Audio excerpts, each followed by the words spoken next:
नमस्कार, मैं हूं अंजुला सिंह माहौर। क्रिया योग के खास पलों में, खास क्षणों में आप सभी दर्शकों का स्वागत करती हूं, अभिवादन प्रेषित करती हूं। आपके द्वारा भेजे गए सुझाव, आपके द्वारा भेजी गई शुभकामनाएं, आपका स्नेह हमें लगातार आपके पत्रों के, आपके फ़ोन के माध्यम से हमें मिलता रहता है। आपके द्वारा भेजे गए सुझाव हम हमेशा अपने प्रोग्राम में शामिल करते हैं। आपके द्वारा जाहिर की गई जिज्ञासा और उत्सुकता हम अपने प्रोग्राम में शामिल करते हैं और उन जिज्ञासाओं को शांत कराने का प्रयास हम परम श्रद्धेय आचार्य जी के माध्यम से करते हैं। आइए परिचय कराती हूँ श्रीमान अशोक कुमार चैटर्जी जी का, जो आज अपने फॉलोअर्स का, अपने जिज्ञासुओं का, अपने भक्तों का, अपने शिष्यों की मन और मस्तिष्क में उठती हुई जिज्ञासाओं को शांत करने के लिए हमारा आतिथ्य स्वीकार करके हमारे शो में पधारे हैं। आइए स्वागत करते हैं। आचार्य जी, हमारे शो में आपका बहुत स्वागत है, अभिनंदन है, वंदन है। नमस्कार। बहुत देखा जाता है कि इस भौतिकवादी युग में एडवर्टाइजमेंट की बेतहाशा दौड़ में काफी चीजें पीछे छूट गई हैं। इससे संबंधित, विज्ञापन से संबंधित चर्चा हम आज आचार्य श्री के साथ करेंगे। आचार्य श्री क्रिया योग भगवान श्यामाचरण जी के बारे में भी हमें इस शो के दौरान बताएंगे। सबसे पहले हम बात करेंगे विज्ञापन को लेकर। आइए वार्ता को आगे बढ़ाते हैं।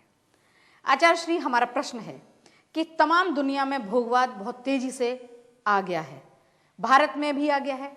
इस बारे में बहुत चमत्कारी एडवर्टाइजमेंट भी दिखाई देने लगे हैं। मनुष्य जीवन में भोगवाद और त्यागवाद कौन अच्छा है? एक तो पहले हम तो पहले ही बताया कि ये जगत में सुख नहीं है जी। तो जहां सुख नहीं है वहां सुख के संधान करना भी अननेसेसरी है जी। तो ये भोगवाद जो है वो इंद्रिय सुख मिटाने के लिए वो चालू है जी। इस जगत का जो भोगवाद है वो खाली इंद्रिय सुख, मन का सुख वो मिटाते हैं जी। लेकिन प्राण का, आत्मा का सुख नहीं मिटा सकते हैं जी।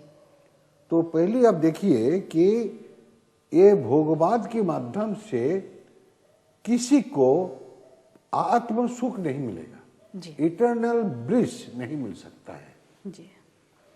तो क्यों इसके पीछे दौड़ते हैं मनुष्य? अभी जी। साधारण मनुष्य उतना नहीं जानते हैं, जो सामने में आता है उसी को पकड़ लेते हैं जी। उसका हो गया क्या, वो चाहते कि इसी से मेरे को अच्छा होगा जी। अब ये ज्यादा पैसा से मेरे को अच्छा होगा। इसी प्रकार वो हमारा लड़का को बड़े पोस्ट होना चाहिए जी। छोटे पोस्ट होने से हमको अच्छा नहीं लगता। इसी प्रकार का जो मांग है जी। इसका पीछे दौड़ते हैं। इसका उद्देश्य एक ही है कि उनको ज्यादा भोग को मिटाना है जी। जिससे दुखी हो जाता है और मनुष्य बहुत हाई स्पीडी हो गया, टाइम को बचा करके वो काम ज्यादा करते हैं जी। तो इसी प्रकार का हम तो क्या बोल रहे, सभी तो चीज है कि दौड़ता है वो पीछे में। तो अनरेस्ट जो है वो बैल के माफी उसको दौड़ करते, घोड़े के माफी जी। तो मनुष्य उसी का शिकार हो गया। आप मनुष्य का जो आत्मबोध, उसका अपना उचित बोध, उसका अपना न्याय अन्याय बोध ये चला गया। इसलिए एक दूसरे को ठकाता है, ये उसको चीट कर देते हैं। इसी तरीका से सबको चाहते हैं कि हमको ज्यादा चाहिए, ये तमाम पृथ्वी का जितनी भोगवाद है सब मेरे को चाहिए। लेकिन इसी तरफ से दौड़ते दौड़ते थक जाते हैं और मर जाते हैं जी। लेकिन जहां जाना उचित था, जहां जाने से भोगवाद भी नहीं चाहिए, वो शांति मिलेगा, त्यागवाद, वो त्यागवाद के माध्यम से वो चीज भूल जाए। और भारत जो है वो त्यागवाद की देश है, भोगवाद की देश नहीं है। ये जो भगवान शिव शंकर का जो महादेव का जो मूर्तियां बैठे हैं ध्यान लगा करके, उसका कुछ भी नहीं है, शरीर में भस्म लगा करके बैठे हैं।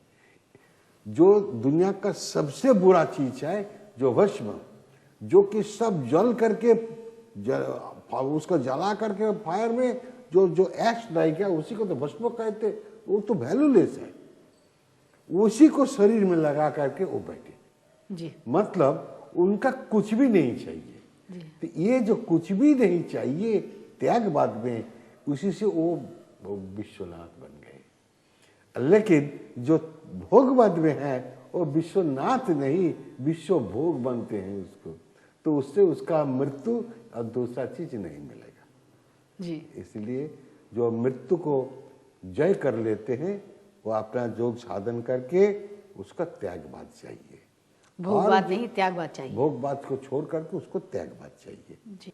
तुम डॉक्टर हो जाओ, बैरिस्टर हो जाओ, ये सब हो जाओ, नहीं तो कोई ऐसा एग्जाम दे दो कि हाई पोस्ट में तुम आ जाओगे, तुमको पैसा चाहिए, कॉमर्शियल एजुकेशन, तो उसमें एजुकेशन शिक्षा नहीं है, उसका ज्ञान नहीं कहते हैं, उसका पैसा कमाने का रास्ता बनाते हैं, अपना बच्चा को पैसा कमाने का इंजन बना देते हैं, तो उससे वो भी वही बन जाते हैं। लेकिन माता पिता का भी तो त्याग नहीं है, तो अपना संतान के प्रति त्याग वो कैसे सिखाएगा, कौन सिखाएगा? बाहर का गुरु तो जो बड़ा होगा तब उसके पास जा सकते हैं, लेकिन बचपन में तो पिता माता गुरु है, वो भी तो भोगवाद में है। इसी तरीके से तमाम दुनिया में ये तो भोगवाद तो आया है वेस्टर्न कंट्री से, भारत में तो भोगवाद नहीं था, हमेशा त्यागवाद था। तो अभी भारत में भी वही वेस्टर्न कंट्री का जो भोगवाद आ गया, अभी वेस्टर्न कंट्री भी रोते हैं, हमारा भारत का आदमी भी रोते हैं, रोने दो, मरने दो, हम क्या करेंगे जी। त्यागवाद जो भूल गया, अरे घर घर में पिता माता भूल गया, सब चाहते हैं कि हमको और पैसा चाहिए, पैसा से उसका सुख कभी नहीं हो सकता। देखिए लाहिड़ी बाबा ने बताया, जगत की वस्तु देखने में सुंदर, परिणाम में विषवत, और पैसा से सुख किसी को होगा नहीं, होगा भी नहीं। सब मनुष्य पैसा के लिए ची ची करते हैं, तो आप क्या बताएंगे?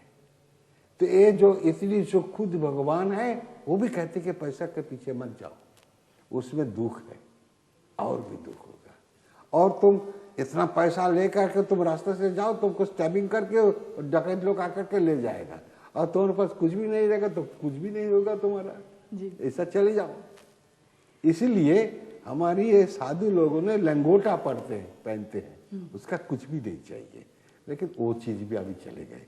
अभी साधु लोग भी भोगवाद में आ गया, उसको भी 5 करोड़ 10 करोड़ रुपया चाहिए।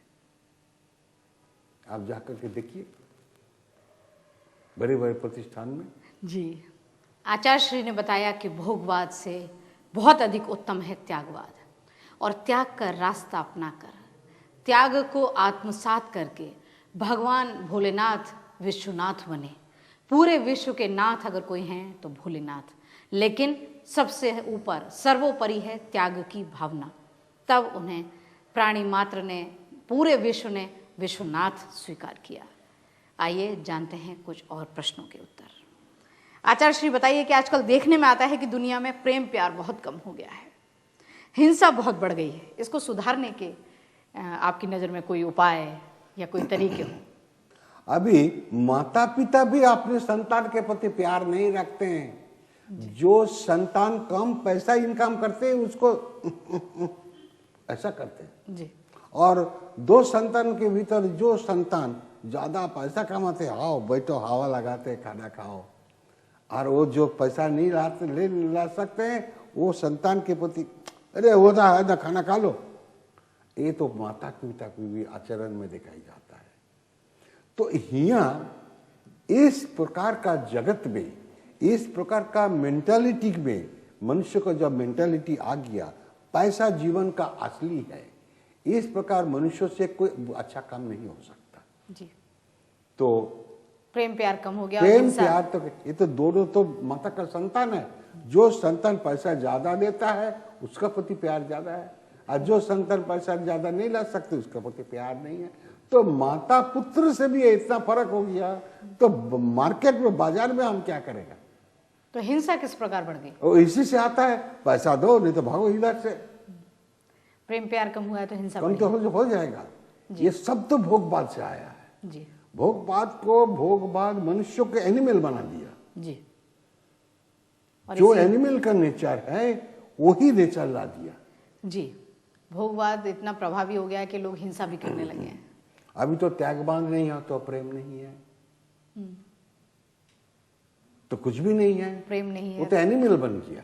जैसा एक जगह पे खाना दे दो स्ट्रे डॉग को, वो जो डॉग का ताकत है वो खाना खा लेगा, बाकी सब भागेगा, दूर में खड़े होकर के देखेगा। जी जी जी इसका मतलब क्या है? जी वो खाना जिसका हिम्मत है वो ले लेगा, और जिसका हिम्मत नहीं है लेगा, उसके एनिमल नेचर में है। लेकिन मनुष्य का नेचर में ऐसा नहीं होना चाहिए, लेकिन अभी भी मनुष्य वैसा ही हो गया। जी वो एनिमल के माफी। हमारा हिम्मत है, हम तमाम खाना हम खा लेंगे, नहीं है तो हम ड्रेन से निकाल देंगे, लेकिन तुमको नहीं देंगे। जी। आइए बढ़ते हैं अगले प्रश्न की तरफ। आचार्य श्री, हमारे दर्शकों को बताइए कि आप हमेशा प्राण और आत्मा के साधन के बारे में कहते हैं, लेकिन जो ये विभिन्न देवी देवियां के उद्देश्य में हर जगह से बाहर की मूर्ति पूजा चलती है और लाखों लाखों लोग बाहर की मूर्ति पूजा और भ्रमण करते हैं, इसके माध्यम से मनुष्य को क्या मिलेगा? ये तो हम पहले बताया कि ये तो कलियुग की प्रभाव है कि बाहर का पूजा करो, जी उससे तुम्हारा मांग पूरा होगा। क्या मांग? मुझे रेस्पेक्ट चाहिए, भगवान मुझे रेस्पेक्ट दे दो। जी और वो पैसा चाहिए, मुझे ये पैसा दे दो। मेरे ये बीमार हुआ पेट का, बहुत डॉक्टर दिखाया ठीक नहीं होता है, भगवान तुम इसको ठीक कर दो। ये मेरा लड़की का शादी ठीक से नहीं होता है, भगवान तुम इसको पूरा कर दो कि मेरा लड़की का शादी हो जाए। ये देखो मेरा लड़का को इतना एजुकेशन दिया है लेकिन अच्छा सर्विस नहीं मिलता है, भगवान हमें अच्छी तरीके से पूजा चलाएगा तो हमारा लड़का का एक तो अच्छा सर्विस होना चाहिए। तो ये सब तो भिखारी का बात है। जी जो अमृतस्व पुत्र है, अपना माता और पुत्र से, वो तो बेगर और माता का बेगर और गिवर, ये तो नहीं संपर्क है। जी तो ऐसा ही हमारा ये संसार में सब कोई ऐसा हो गया कि प्रेम प्यार ये सब खत्म हो गया। जी यही कलियुग का प्रोडक्शन है। कलियुग चले जाएगा तो ये सब अपनी आ जाएगा। जी तो ये जो बाहर की पूजा, आपका प्रश्न था बाहर की पूजा, जी बाहर के पूजा से प्रेम नहीं हो सकता। जी वो इंद्रिय प्रेम है, वो अपने मन से उसको प्यार प्रार्थना किया जाता है।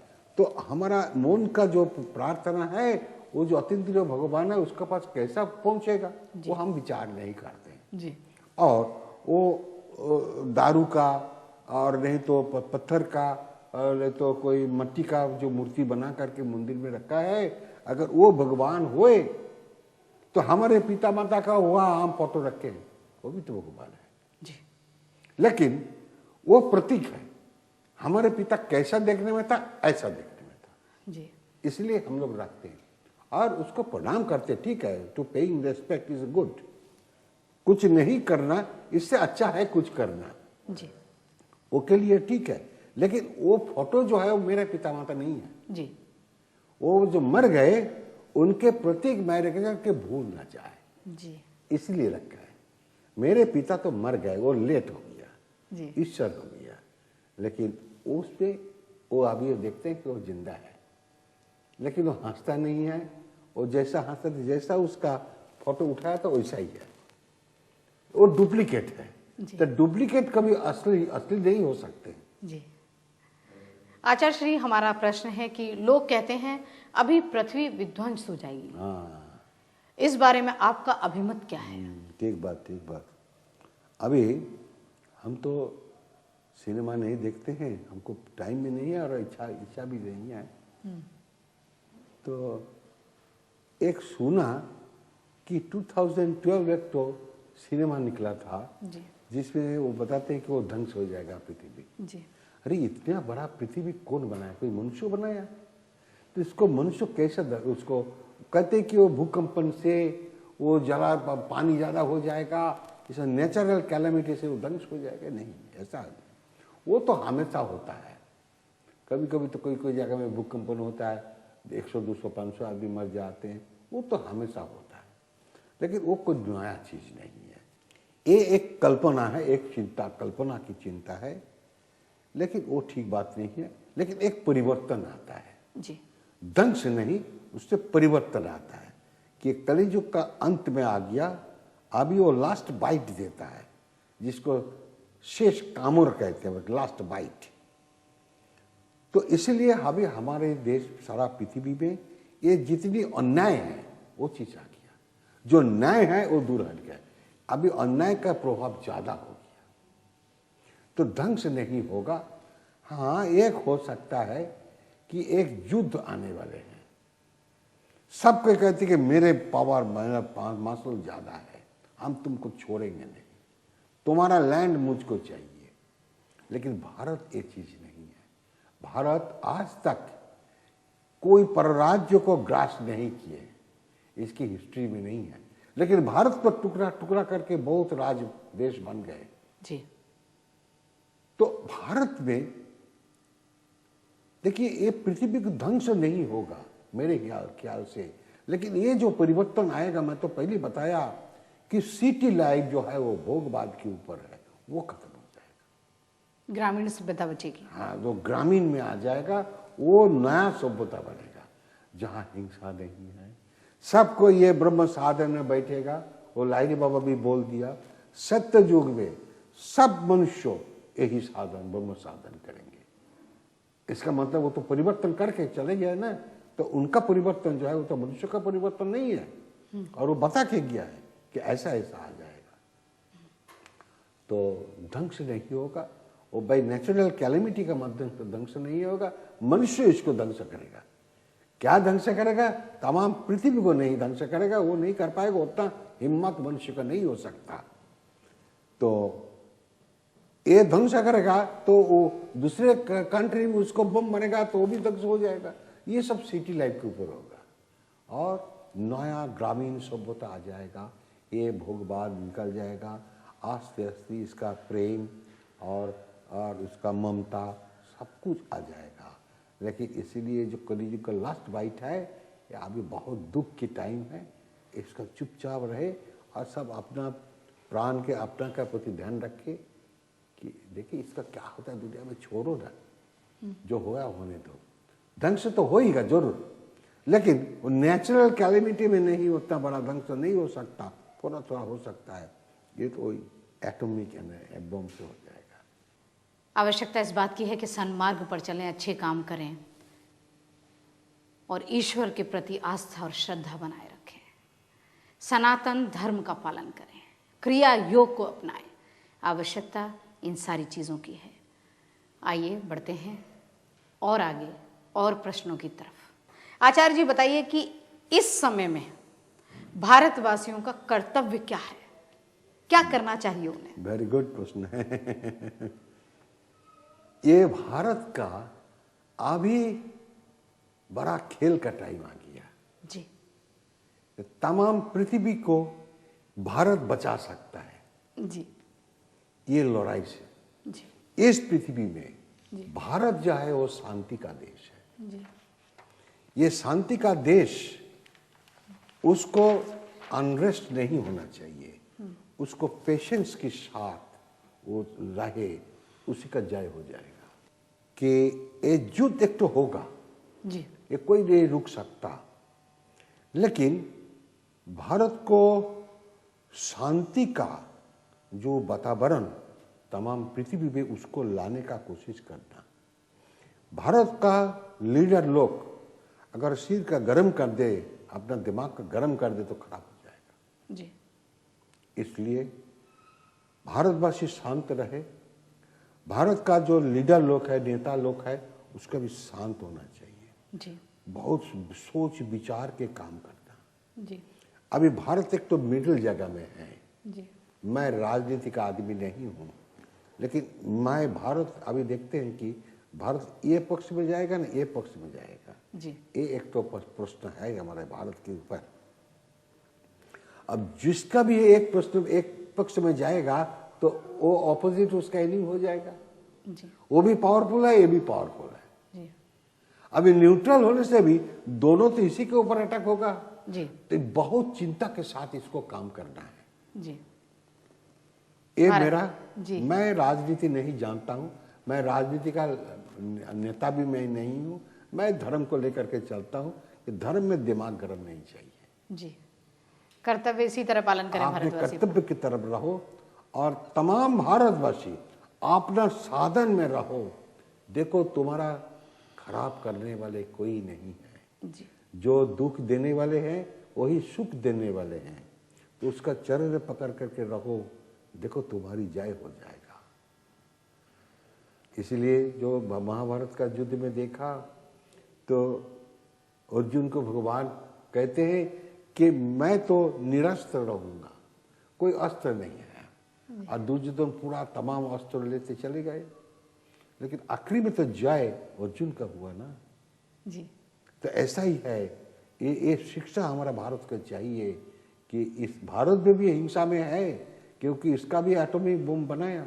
जी, लेकिन मेरे ख्याल से वो देखो हमारे पास है, मुझे मेरे पास मत आओ, ये धमकी देने के लिए जी, ठीक है, लेकिन कौन पक्ष में जाएगा ये बहुत क्लेवर से चलना पड़ेगा उसको, नहीं तो ये भी खराब हो जाएगा। जी, लीडर लोग अगर जान से भूल करे तो मुश्किल है, क्योंकि दो बड़े पावर अभी खड़े हो गया हमारे पृथ्वी में, जी, और दोनों डिमन आ गया, और दोनों तरफ से ये कौन डिमन से क्या करेगा बहुत सोच के भारत को चलना है, तो भारत का जय हो जाएगा जी। और पृथ्वी में भी शांति आएगा। आचार्य श्री बताइए कि अष्टांग योग क्या है, इसके बारे में विस्तार पूर्वक बताइए हमारे दर्शकों को। कई बार हमारे दर्शक बड़े भ्रमित हो जाते हैं कि अष्टांग योग क्या है। कोई कहता है कि अष्टांग योग ये है, कोई कहते हैं अष्टांग योग ये है। अष्टांग योग की तरह तरह से व्याख्या की जाती है, तो हम हमारे दर्शक आपके माध्यम से जानना चाहते हैं कि अष्टांग योग आखिर है क्या। अष्टांग योग ये 8 फोल्ड योगा इसको इंग्लिश में कहते हैं, जी, क्योंकि उसको 8 स्टेपिंग है। जी, जौम नियम आसन प्राणायाम प्रत्याहार धारणा ध्यान समाधि। जी, तो अभी का जो हम देखते हैं तमाम भारत में कि आंख बंद करने से ध्यान हो जाता है, नहीं, ध्यान जो है वो 7 स्टेप ऑफ अष्टांग योग। तो पहले है हमारा जौम संयम, ब्रह्मचर्यम को संयम होना चाहिए। नियम very regulated life, irregular life नहीं चलेगा। आज 9-10 बजे खाना खाया लंच, तो तीसरे दिन को 3 बजे खाना खाया, वो नहीं चलेगा। ये इरेगुलर लाइफ है। इरेगुलर लाइफ के द्वारा अष्टांग योग नहीं चलेगा, वेरी रेगुलेटेड लाइफ होना चाहिए। और उसमें वो खाना भी वैसा ही होना चाहिए कि वो सात्विक आहार होना चाहिए। लाहिरी बाबा इसके बारे में कहते हैं, दूध की खाओ कस के टानो तो तुम्हारा जीवन पूरा हो जाएगा। अरे दुनिया को जाने दो ना, तुम तो खत्म हो गया, छुट्टी ले लेगा, तो तुमको तो जन्म मृत्यु से बाहर चले गए जी। तो ये जो जम नियम दोनों हो गया। जी, आसन, एक आसन में आसन लगा करके, ये आसन है, इसके ऊपर ए भी फोल्डिंग करके आसन लगा करके बैठो, और लंबा टाइम बैठने का हैबिट बनाओ, आदत बनाओ।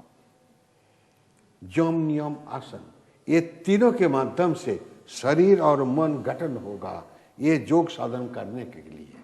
जी, अभी इसका बात है, चौथा है प्राणायाम। यहाँ से असली साधन शुरू हुआ। प्राणायाम महाधन वेदा नाम अपगोचर, यहाँ से शुरू हुआ। प्राणायाम करते हैं, वो प्राणायाम करते करते प्रत्याहार, जी, 5th स्टेज है प्रत्याहार। जी, प्रत्याहार क्या चीज है कि हमारे मन जो बाहर तरफ जाते थे और बाहर के वस्तु खोजते थे, वो अभी बाहर तरफ नहीं जाएगा। प्रत्याहित मन, I have withdrawn my mind from the external affairs और फ्रॉम द अर्थली अफेयर्स, वहां से मन को उठा करके हमारे भीतर में बैठा दिया, बाहर नहीं जाएंगे। हम कोशिश करेंगे तो भी मन बाहर नहीं जाएंगे। ये प्रत्याहार, जी, प्रत्याहित मन। अब उसके बाद प्रत्याहार, इसके बाद है जम नियम आसन प्राणायाम प्रत्याहार धारणा। जी, आप जो योग साधन करते हो उसका बारे में आत्म ज्योति का दर्शन हो जाता है, तो अभी उसका धारणा, अरे बाप रे, इतना वो लाइट इतना तेज कहाँ से आता है, हमारा तो आंख बंद है, हमारे सामने तो कोई बिजली नहीं है। तो ये जो भीतर का जो लाइट होता है, आत्म ज्योति, जिसको दिवी सूर्य सहस्र दिवा सदृश कहते, जग विश्व रूप दर्शन में है, वो चीज उसका सामने में आ जाएगा। तब उसका धारणा हो गया कि आत्म ज्योति जब है तब जरूर आत्मा है जी, वो धारणा हो गया जी। इसके बाद ध्यान, ध्यानावस्थितो तद्गते न मनसा, मेरे मौन प्राण टोटली उसके ऊपर निबद्ध हो गया और रुक गया उसके ऊपर, जरा से भी इधर उधर नहीं जाएगा। वो गुरु बता देंगे उसका खास साधन का बारे में। इसके बाद है समाधि, सम्यक रूप से धियमान अवस्था, उसका शरीर बोध नहीं है, कुछ भी नहीं है, वो मिल गया, जैसा नदी जाकर के समुद्र में मिल गया, अपना उच्च स्थल में वो मिल गया, बस इसका खत्म हो गया। यही अष्टांग योग है। आचार्य श्री ने अष्टांग योग के बारे में विस्तार पूर्वक बताया। नियम, संयम और समाधि तक का सफर आचार्य श्री ने बड़े सरल और सहज ढंग से अपने दर्शकों को समझाया।